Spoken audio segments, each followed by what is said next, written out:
व्रत का अर्थ ही दृढ़ निश्चय ही होता है। आपके अंदर दृढ़ता आ जाए, निश्चयात्मिका बुद्धि आ जाए, आपका विवेक जागृत हो जाए, आपके हृदय में भी भगवत प्राप्ति का संकल्प उदित हो जाए, इसके लिए व्रत और उपवास से सुगम मार्ग और कोई हो नहीं। आप लोगों को अनेक बार मैंने अपने पिछले वीडियो में कहा है कि सभी सातों वार अथवा सभी तिथियों का आप व्रत नहीं रख सकते हैं, और इतना होता भी नहीं है समय किसी के पास कि हर वार का हर तिथि का व्रत करे। तो उस व्यक्ति के लिए 15 दिन में आने वाली एकादशियों का व्रत अवश्य करना चाहिए। हर एकादशी अपने आप में महत्वपूर्ण है। वर्ष की 24 एकादशी भगवान श्री हरि को प्रसन्न करने वाली। आप कोई एकादशी का व्रत करने का संकल्प करें, फिर लगातार 15 दिन में आने वाली एकादशियों का व्रत करते हैं। इसमें भी बहुत से माताएं, बहुत से भक्त किस तिथि से, किस एकादशी से हम व्रत प्रारंभ करें, तो इसके लिए कोई मुहूर्त देखने की आवश्यकता नहीं है। हर एकादशी अपने आप में बहुत श्रेष्ठ है, बहुत महत्वपूर्ण है। किसी भी महीने की एकादशी से आप व्रत करना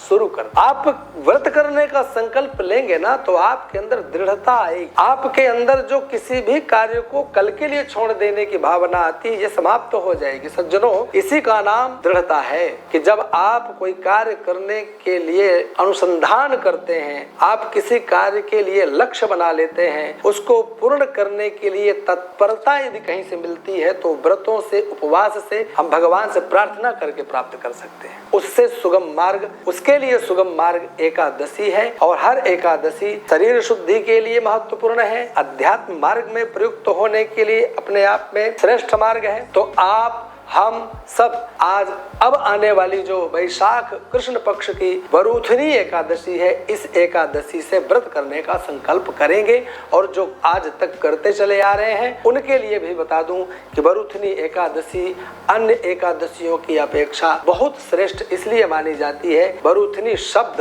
रक्षा करने के अर्थ में माना जाता है, यानी शरीर में किसी भी प्रकार का कोई रोग हो, शरीर का कोई किसी भी प्रकार का संताप हो, शारीरिक किसी भी प्रकार का कोई कष्ट हो, इस एकादशी के प्रभाव से हम उसे दूर कर लेते हैं।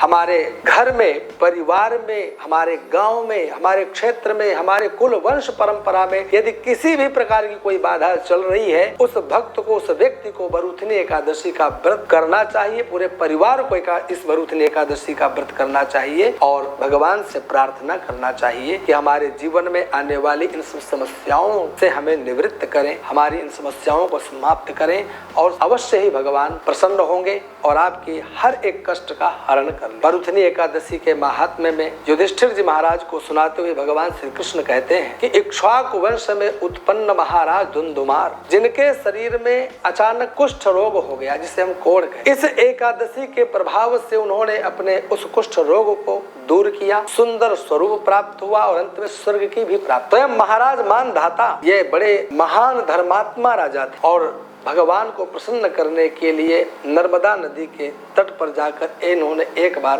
तपस्या करना प्रारंभ किया। वरुथनी एकादशी का समय आया और यह व्रत रहते बड़े आनंद पूर्वक भगवान श्री हरि की पूजा करते, अर्चना करते। एक दिन तपस्या करते करते अचानक इनके पैर को एक वन के हिंसक जीव ने, हिंसक पशु ने इनके पैर को अपने मुंह में दबोच, लेकिन ये घबराए नहीं। इन्होंने किसी भी प्रकार से अपने शरीर की रक्षा के लिए कोई यत्न भी नहीं। वरुथनी एकादशी का वह पर्व, भगवान श्री हरि का चिंतन चल रहा है, ध्यान चल रहा है, उन्हीं का नाम संकीर्तन चल रहा है, और भगवान श्री हरि अपने आप प्रकट होते हैं, इनके शरीर की रक्षा करते हैं, स्वस्थ करते हैं, अनेक वरदान देते हैं, और अंत में भगवान श्री हरि के लोक की इन्हें प्राप्ति भी होती है। वरुथनी एकादशी के प्रभाव से जहाँ उन्होंने राजा बन करके समस्त प्रजा का पुत्रवत पालन किया, वहीं भगवान श्री हरि को प्रसन्न करके वैकुंठ लोक की भी प्राप्त। तो मैं आप सब लोगों से केवल इतना ही कहता हूँ कि हम संसार की हर एक चीजों को संग्रह करते रहते हैं, लेकिन उस संग्रह के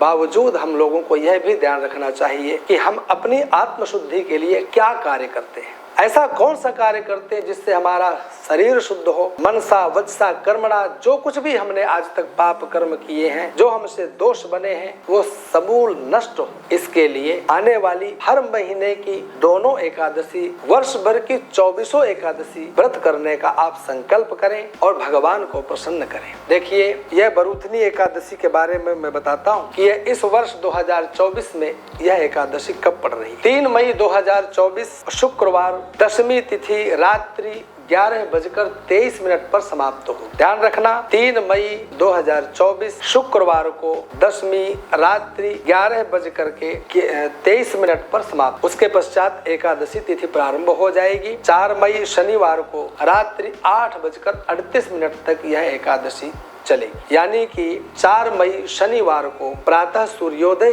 के समय हमें एकादशी प्राप्त हो रही है। पूरे दिन एकादशी रहेगी, रात्रि सूर्यास्त के पश्चात 8:38 तक रहेगी। तो 4 मई शनिवार को ही हमें इस वरूथनी एकादशी के व्रत को करना है। अगले दिन प्रातः सूर्योदय की बेला में स्नान आदि से निवृत्त होकर के भगवान श्री हरि का पूजन अर्चन करते हुए, हवन आदि करते हुए, ब्राह्मण को भोजन जिमाते हुए और स्वयं अन्न का आहार लेते हुए द्वादशी के अंदर हमें पारण भी कर लेना चाहिए। मैं आपको एक बात बताऊं, व्रत संकल्प का नाम है। आपके हृदय में उठने वाले भाव और उसकी परिपूर्णता के लिए जो संकल्प लिया जाता है, वह संकल्प भी दृढ़ता को प्राप्त हो और भगवान श्री हरि हम पर शीघ्र प्रसन्न हो, इसी के लिए व्रत और उपवास होता है। इस व्रत और उपवास के करने से पूर्व हमें हाथ में जल लेकर संकल्प अवश्य कर लेना चाहिए। एकादशी यानी 4 मई शनिवार को प्रातः जल्दी उठें, स्नान आदि से निवृत्त हों, आसन जमा कर बैठे, संकल्प लें, भगवान श्री हरि के चरणों में प्रार्थना करें कि मनसा वचसा कर्मणा, मैं इस व्रत को परिपूर्ण करने में समर्थ हूँ, मेरे शरीर में सामर्थ्य हो और मैं स्वस्थ रहूं,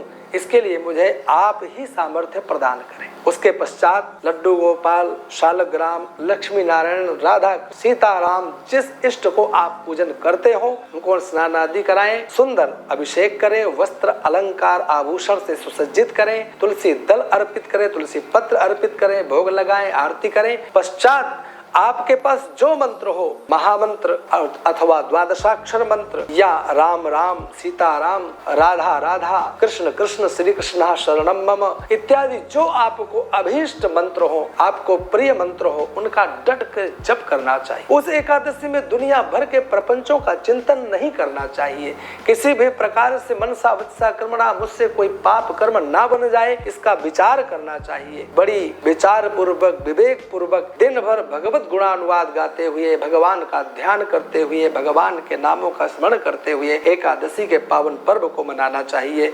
यह बहुत महान व्रत माना जाता है। हर सनातनी को, हर हिंदू को इस व्रत को करने का संकल्प अवश्य लेना चाहिए। जय श्री राधे, जय श्री कृष्ण।